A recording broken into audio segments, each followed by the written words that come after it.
अस्सलाम वालेकुम ख़वातीन और हज़रात, आई स्टोरीज़ एक नई वीडियो लेकर आपकी खिदमत में हाजिर है। उम्मीद करती हूँ आप सब लोग बिल्कुल खैरियत से होंगे। ख़वातीन और हज़रात, आज की वीडियो शुरू करने से पहले मेरे तमाम नए आने वाले व्यूवर्स से इल्तमास है, जिन्होंने अभी तक हमारे चैनल को सब्सक्राइब नहीं किया वो जल्दी से हमारे चैनल को सब्सक्राइब करें और साथ में मौजूद बेल पर भी क्लिक करें ताकि मजीद आने वाली वीडियो के हवाले से मालूमात हासिल कर सकें। माँ बाप के लिए औलाद से बढ़कर कोई भी चीज नहीं होती। उनकी औलाद चाहे जैसी भी हो, वो उन्हें सारी दुनिया से प्यारी लगती है। ऐसे ही मैं भी अपनी माँ को बहुत प्यारी लगती थी। बचपन में तो मेरा रंग रूप इतना नहीं था, मगर जवानी में कदम रखते ही मैं बला की हसीन हो गई थी। मेरी माँ मुझे कहती, जमाना बहुत खराब है, तू घर से बाहर ना निकला कर। मेरी माँ मुझे कहती, ये मेरी नन्ही परी है, मैं इसे कभी खुद से जुदा नहीं करूँगी। ये मेरी आंखों की ठंडक और आंखों का नूर है। मेरी खाला भी मुझे बहुत प्यार करती थी। उन्होंने मुझे पैदा होते ही अपने बेटे वसीम के लिए पसंद कर लिया था, मगर मेरी माँ कहती थी, जब वसीम किसी काबिल होगा तब ही मैं अपनी बेटी का रिश्ता दूंगी। वसीम भी मुझ पर जान देता था। खाला ने बड़ी कोशिश की वसीम पढ़ लिख जाए तो किसी काबिल हो जाए, मगर वो बामुश्किल मैट्रिक कर सका, उसके आगे वो नहीं पढ़ सका। वसीम किसी बेकरी में काम करता था। वहाँ उसका काम ग्राहकों को चीजें तोलकर देना होता था, मगर 12 घंटों की इस नौकरी में वो बहुत थक जाता था। एक दिन किसी वजह से हड़ताल हो गई और वसीम ने देखा इर्द गिर्द के लोग दुकानें बंद कर रहे हैं। उसने मालिक को फोन करके बताया, पता नहीं लोग दुकानें क्यों बंद कर रहे हैं, आप बताएं मैं क्या करूं। मालिक ने कहा, मैं अभी आ रहा हूं, तुम काम समेटो, मैं आकर ताला डाल दूंगा। अभी वसीम फोन रख ही रहा था कि 2 आदमी अंदर आ गए और कहने लगे, तुमने देखा नहीं लोग दुकानें बंद कर रहे हैं, तुमने किस लिए नहीं बंद की। वसीम ने कहा, बस जी अभी बंद कर रहे हैं। उस आदमी ने कहा, लाओ कैश मुझे दो। वसीम ने कहा, मेरे पास नहीं है कैश, मैनेजर के पास है। मगर मैनेजर से मांगने पर उसने कैश नहीं दिया। उन्होंने उसको गोली मार दी। दूसरे ने वसीम को भी गोली मार दी और दोनों वहां से भाग निकले। मैनेजर और वसीम उसी वक्त मौके पर जान से हाथ धो बैठे। खाला के घर जब वसीम की मैयत पहुंची तो वो सदमे से नढाल हो गई। सभी लोग जवान मौत पर दुख और अफसोस कर रहे थे। जख्म जितना भी हो आखिर भर ही जाता है। एक दिन अम्मी और खाला को भी सब्र आ ही गया और मेरी अम्मी को मेरी फिक्र लाहक होने लगी कि मैं जल्द से जल्द किसी अच्छे घर में ब्याह ही जाऊं। माँ की दुआ आखिर को रंग ले ही आई। मेरे लिए एक पायलट का रिश्ता आ गया। अमीर लोग थे, उन्हें एक अच्छी और खूबसूरत घर को संभाल कर चलाने वाली लड़की की जरूरत थी। समीर की वालदा मुझे देखने आई तो मैं इन्हें पहली नजर में ही पसंद आ गई।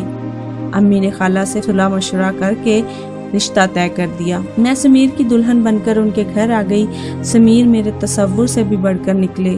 वो बहुत मोहब्बत करने वाले, एहसास ख्याल रखने वाले इंसान थे। मैं खुद को दुनिया का सबसे खुशकिस्मत इंसान समझने लगी। उस घर में आकर मुझे किसी चीज की कमी ना थी। सास और ननद भी बहुत अच्छी थी, सब कुछ ठीक था, मगर एक चीज जो मुझे ठीक नहीं लगती थी वो था मेरा देवर। पहले दिन मुझे मेरे देवर ने सलाम किया और घर से बाहर चला गया। उसके बाद मैंने 3 दिन तक उसकी शक्ल नहीं देखी। मैंने समीर से ज़हीर के बारे में पूछा तो उन्होंने मुझे कसीले अंदाज में जवाब दिया, तुम उसके बारे में ना कुछ पूछो, उसकी फिक्र करने के लिए अम्मा है ना। उनका ऐसा जवाब सुनकर मैंने कभी फिर उनसे बात करने की हिम्मत नहीं की। एक इंसान जो घर का फर्द हो मगर आपको कभी कभी घर में नजर आए, वो सिर्फ खाने की हद तक इसका वास्ता हो तो आपको तजस्सुस तो होता है। एक दिन मैंने यही बात सास से पूछ ली, मगर वो भी मेरी बात को टाल गई। लेकिन ऐसी बातें छुपी कहाँ रहती हैं। एक दिन मेरा वो तजस्सुस भी खत्म हो ही गया। हुआ यूं कि एक रात ज़हीर नशे की हालत में घर आया और आते ही माँ से लड़ना झगड़ना शुरू कर दिया। समीर उसकी आवाज़ सुनकर दौड़े गए और ज़हीर को उसके कमरे में जाकर सुला दिया और कमरे को बाहर से ताला लगा दिया और माँ से कहा, अब सुबह खोलना इसे। अगले दिन ज़हीर जब कमरे से बाहर आया तो उसकी आंखें सुर्ख और सूजी हुई थीं। अब मैं समझ गई थी वो नशा करता है। उस घर में सभी लोग बहुत अच्छे थे, मगर सिर्फ ज़हीर ही ऐसा था। समीर मुझे बहुत मोहब्बत करते थे। वो कहते, तुम हो ही बहुत खूबसूरत कि 14वीं का चांद, तुम चाहे जाने के ही काबिल हो।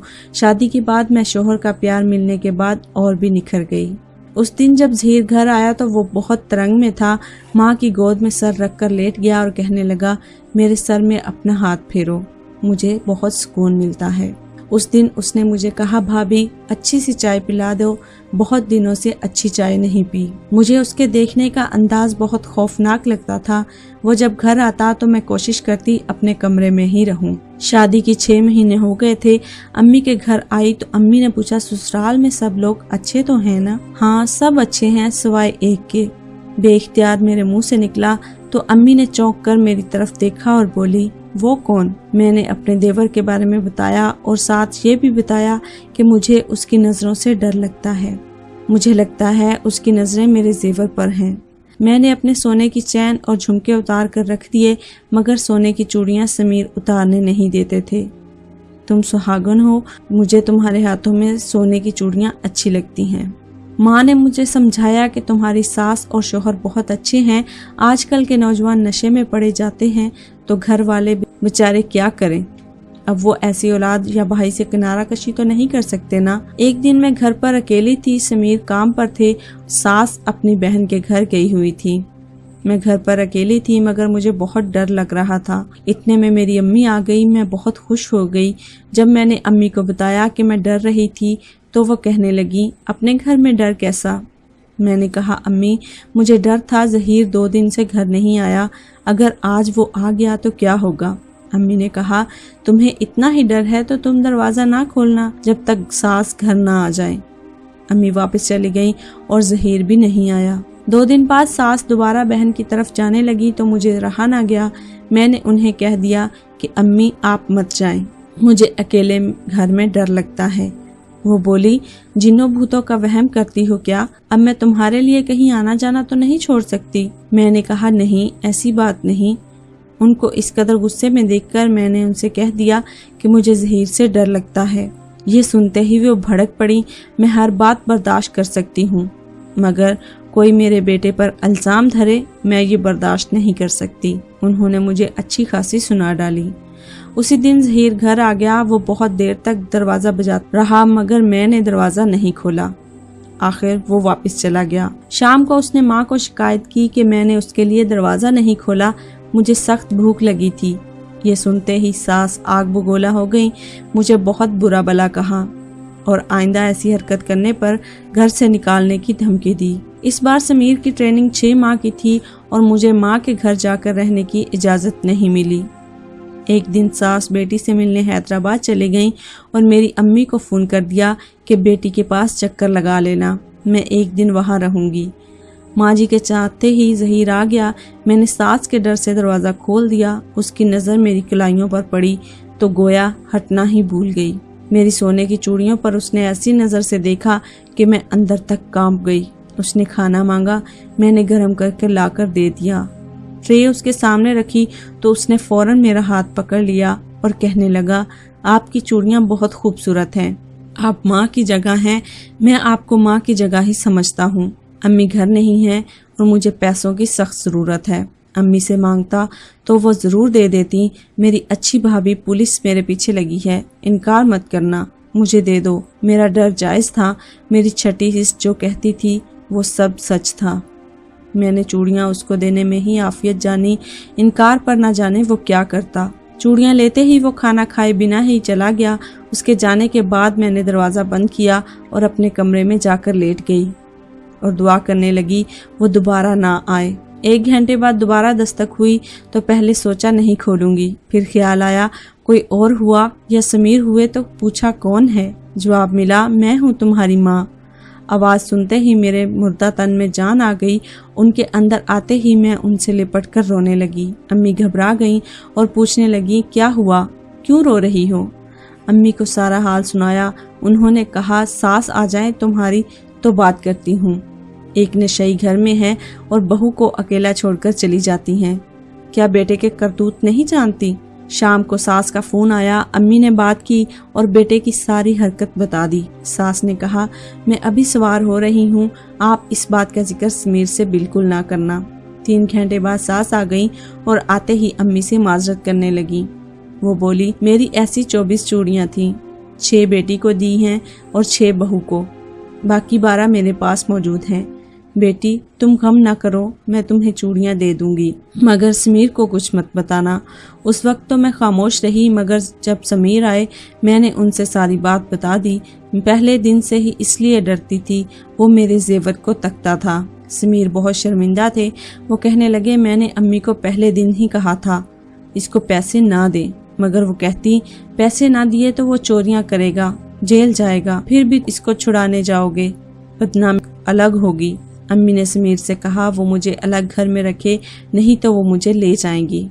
इन्हें इस नशई पर कोई एतबार नहीं है। समीर ने माँ की मुखालफत के बावजूद मुझे अलग फ्लैट अम्मी के घर के पास ही लेकर दिया। कुछ दिन बाद ये अफसोसनाक खबर मिली कि ज़हीर ने माँ से पैसों का मुतालबा किया और जब वो पैसे ना दे सकी तो उनको छुरा घोंप दिया। बेचारी माँ बेटे के हाथों मारी गई और ज़हीर को पुलिस पकड़ कर ले गई। ख़वातीन हज़रात कहती हैं कि बुराई का अंजाम बुरा ही होता है, लेकिन किसी की भी बहू बेटियों पर इस तरह नज़र नहीं रखनी चाहिए या उनके साथ कुछ भी बुरा नहीं करना चाहिए, क्योंकि इज्जतें सबकी साझी होती हैं। उम्मीद करती हूँ हमारी आज की ये वीडियो आपको पसंद आई होगी और वीडियो ने आपकी मालूमात में इजाफा भी किया होगा। मज़ीद इसी तरह की वीडियो देखने के लिए हमारे चैनल आई स्टोरीज को सब्सक्राइब करें और साथ में मौजूद बेल पर भी क्लिक करें ताकि मज़ीद आने वाली वीडियो के हवाले से नोटिफिकेशन हासिल कर सकें। वीडियो पसंद आने की सूरत में इसे लाइक करते हुए दूसरों के साथ शेयर ज़रूर कीजिएगा। अपनी एक और खूबसूरत सी वीडियो के साथ फिर हाजिर होंगे, तब तक हमें दीजिए इजाज़त। अपना और अपने साथ दूसरों का ढेरों सारा ख्याल रखिएगा। अल्लाह हाफिज़।